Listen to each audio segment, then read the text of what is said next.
सर्वांना नमस्कार. माझं नाव कृष्णा संजीव चंदावर. मी अ, माझा व्यवसाय आहे विद्युत अभियांत्रिकी समुपदेशक. याचं इंग्रजी भाषांतर मी करणार नाही आहे. अपूर्वाने सांगितल्याप्रमाणे मी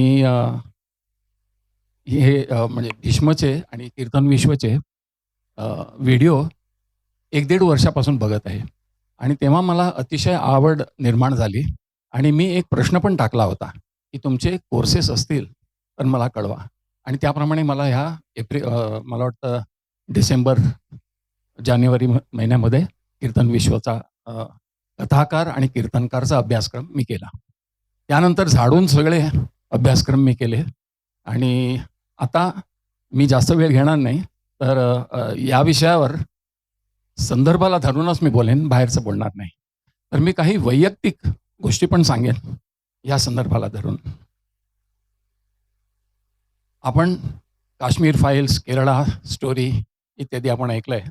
तर आम्ही सुद्धा याचे पीडित आहोत आणि ही गोष्ट आमच्याच समाजातल्या बऱ्याच जणांना माहीत नाही. म्हणजे मी सारस्वत ब्राह्मण आहे आणि आम्ही 350 ते 400 वर्षापूर्वी गोव्यामध्ये होतो.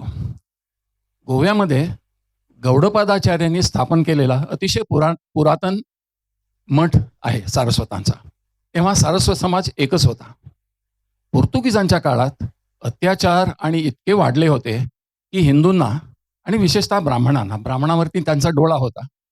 तर त्यांच्यावरती अनन्वित अत्याचार झाले आणि आम्ही तिथून पळालो. असे गटागटाने बरेच लोक गेले आणि सारस्वतांचा एक मठ होता, ते आता 4 मठ झालेले आहेत. तर मी एका मठाचा सदस्य आहे किंवा अनुयायी आहे असं म्हणूया आपण. आम्ही मूळ गोव्यातून कर्नाटकात गेलो साधारण 350 वर्षापूर्वी. ही गोष्ट आम्हाला माहीत नाही. त्यावेळी सेंट झेवियर्स म्हणून एक पादरी होता. त्याने इन्क्विजिशन नावाचं एक धोरण चालू केलं, ज्यामध्ये हिंदूंवरती अतिशय अत्याचार होत होते. हे आम्हाला कोणालाच माहीत नव्हतं. कित्येक वर्ष मी मोठा झालो होतो. मी गोव्यात लग्नानंतर एकदा हनीमूनच्या वेळी आम्ही गेलो होतो लग्नानंतर. तेव्हा सेंट झेवियर्सचं ते थडगं 400 वर्ष जुनं ते तिकडे ठेवलेलं आहे. अज्ञान माझं स्वतःचं, मी सुद्धा तिकडे एक मेणबत्ती ठेवली, माहीत नसताना की त्याने काय केलेलं आहे. तर अशी केरळा स्टोरी आमच्या बाबतीत पण झालेली आहे. तर हे एक वैयक्तिक ह्या संदर्भाला धरूनच मला सांगावंसं वाटलं. आणि आता हा अभ्यासक्रम केला आहे, त्याचा सदुपयोग कसा करायचा माझा विचार आहे माझ्या घरातूनच करावा. मला मुलगी आहे, ती शास्त्रज्ञ आहे.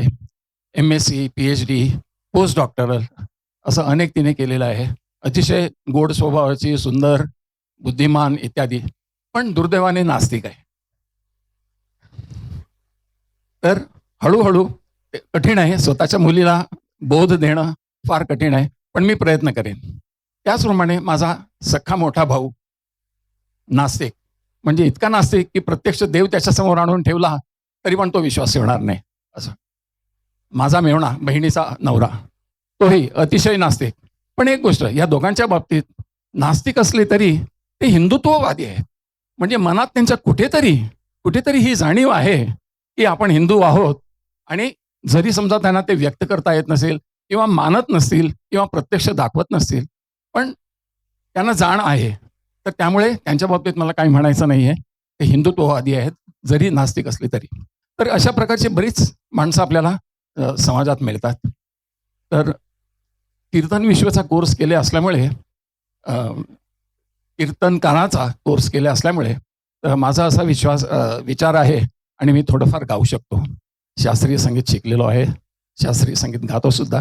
सध्या नाही, अभ्यास नसल्यामुळे, पण भक्ती संगीत, उपशास्त्रीय इत्यादी गातो. तर त्यामुळे कीर्तनाद्वारे हे जे काही मी ह्यातून आत्मसात केलेलं आहे ते लोकांसमोर मांडण्याचा निश्चित प्रयत्न करेन. आणि मला तशी संधी मिळायची शक्यता पुष्कळ आहे. आता जास्त वेळ घेत नाही मी, पण काही गमतीदार गोष्टी मी सांगेन.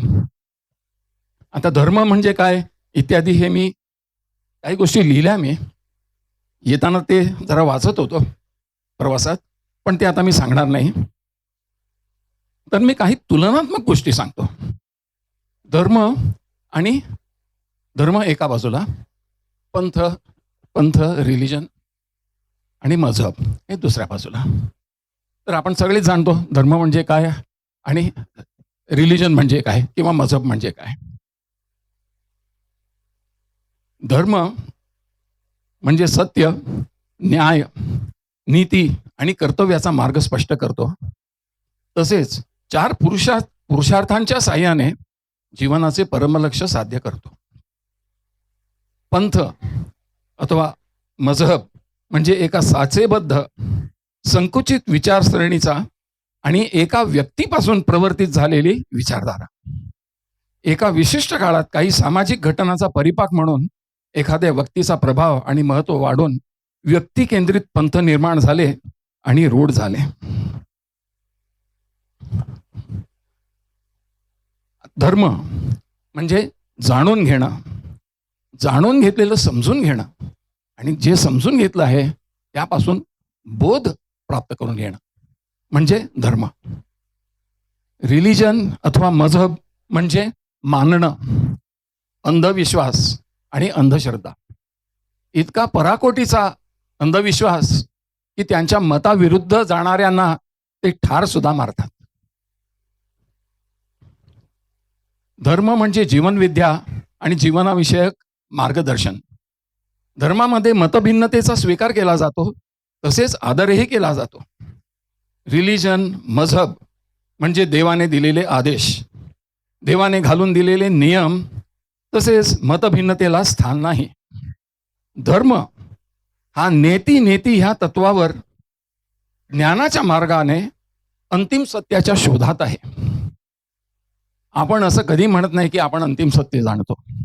आपण अंतिम सत्याच्या शोधात आहे. नेती नेती आमचे अनेक मार्गदर्शक या विषयावर आम्हाला अनेकदा त्यांनी सांगितलेलं आहे. पुन्हा एकदा मी त्याचा पुनरुच्चार करतो, महत्वाचं आहे माझ्या दृष्टीने.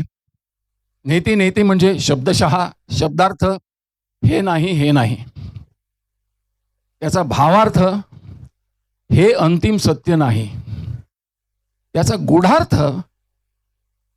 मनुष्याच्या जन्मात त्याला मरेपर्यंत या पृथ्वीच्या अंतापर्यंत अंतिम सत्य कधी कळणार नाही. म्हणून शंकराचार्यांसारखे अवतार पुरुष सुद्धा त्यांच्या केवळ वयाच्या 31व्या वर्षी नेती नेती ह्या आपला उपदेश सांगून त्याने समाधी घेतली.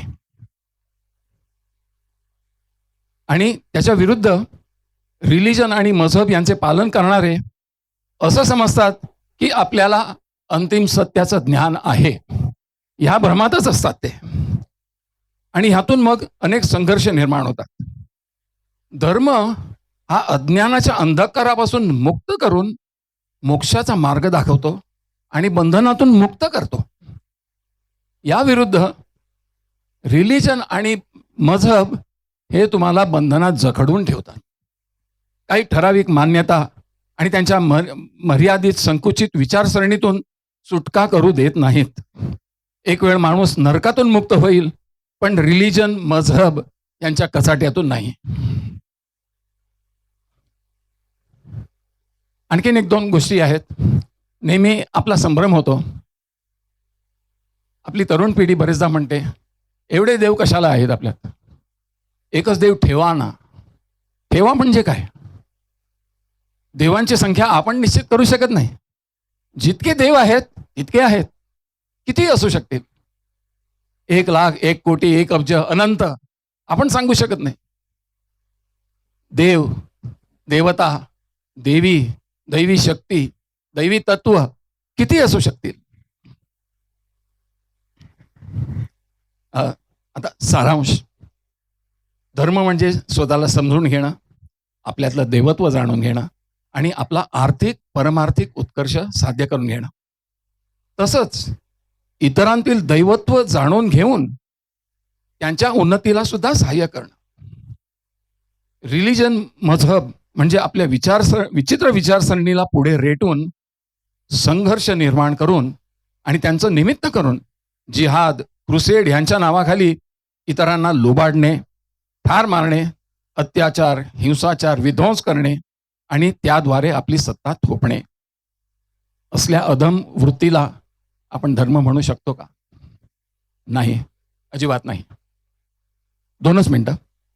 आजच्या काळात धर्म, रिलिजन ह्याप्रमाणे आणखीन एक पंथ उदयाला आला, समाजवाद किंवा कम्युनिझम.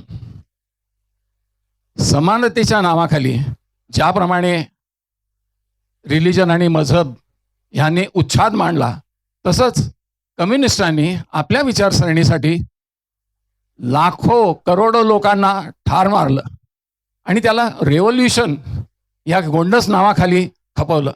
आणि आपले विचारवंत दुर्दैवाने रेव्होल्युशन या गोंडस नावाखाली मधाळ शब्दाने भुलून जाऊन 600 पानाचे ग्रंथ लिहितात.